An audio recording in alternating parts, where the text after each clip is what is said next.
let's look at one particular magic ritual. Here is the Kestos Himos.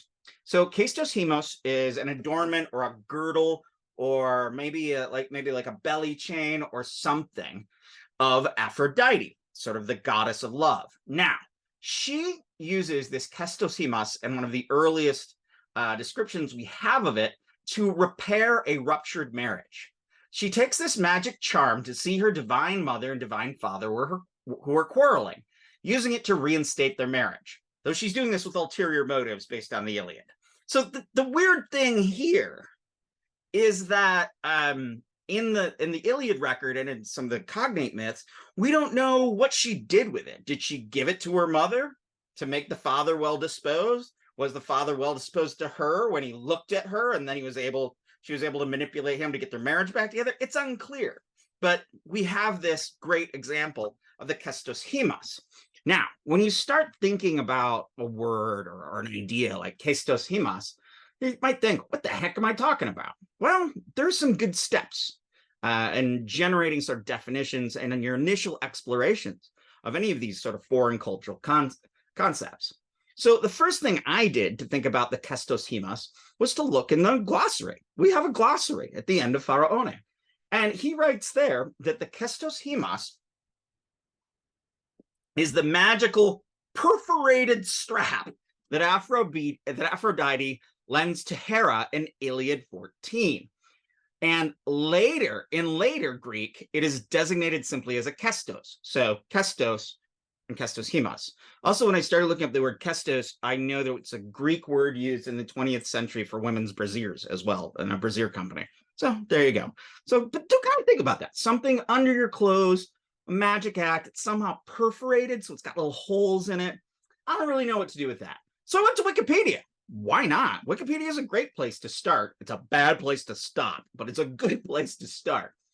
Wikipedia writes that the Kestos Himos is interpreted as a girdle, a belt, a breastband, and otherwise is one of the erotic accessories of Aphrodite, the Greek goddess of love and beauty. All right. Well, Pharaone was onto something. Aphrodite, erotic accessories. Still don't know about the magic. All right. Well, so what I did was then I Googled this, and I found a wiki source on Greek, and it says kestos, which I was looking at particular, derived from a Greek term kenteo, meaning I prick, I goad, I spur on, or I stab, and pos, which is kind of adjectival.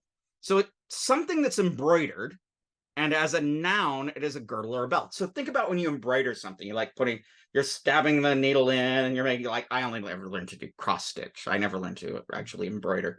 But think about decorating like a leather strap by poking little holes in it. Now, Pharaone, as we keep reading along, he writes, kestos means a pattern of perforations or decoration, and himos was a narrow strip of leather.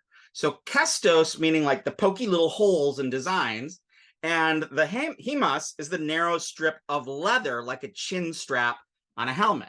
So through all of that, we're not really sure what the Kestos Himos is, but we can guess that it is some sort of an amulet type of erotic device that one wears probably below one's clothing that has a bunch of decorations that are perforations. So from there, I asked, how did I get to all of that? Well, like I said, I don't know Greek. So how did I generate that definition using Greek language data? Well, I just showed you how I did. I looked in the glossary of Pharaone, and I Googled Kestos Himos, and I found a Wikipedia entry. Then I Googled Kestos, looking for a wiki dictionary for Greek, where I found the etymology. I could have gone further and looked into other Greek things. I could have looked into sort of classical concordances, collections of Greek literature and whatnot, done like a word search on that. But who has time? And I don't know Greek, but I can pretend like I do. So I found a good etymology on that wiki dictionary, and then I found that second definition just in the prose of Pharaone, and I felt pretty comfortable about it. You can do this too. This is especially a useful way to look up a keyword on a topic or in an assignment.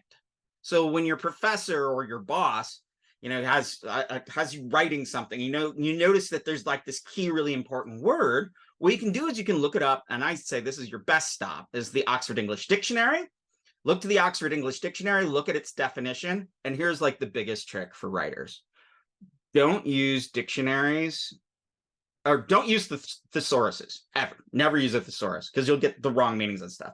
Use dictionaries.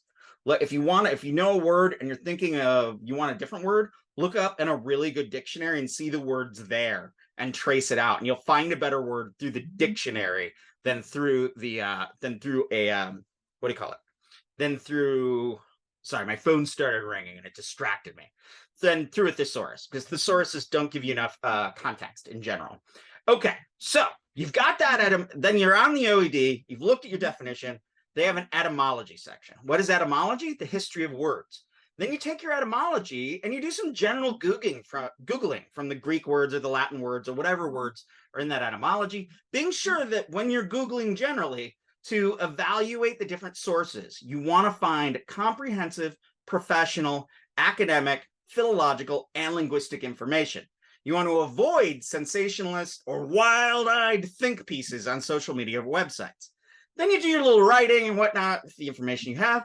And then, honestly, go back and read some of those weird sensationalist and wild-eyed think pieces to see how other people are making crazy speculations. And you can use those also in your treatment. So using words in scholarship, I find it very satisfying.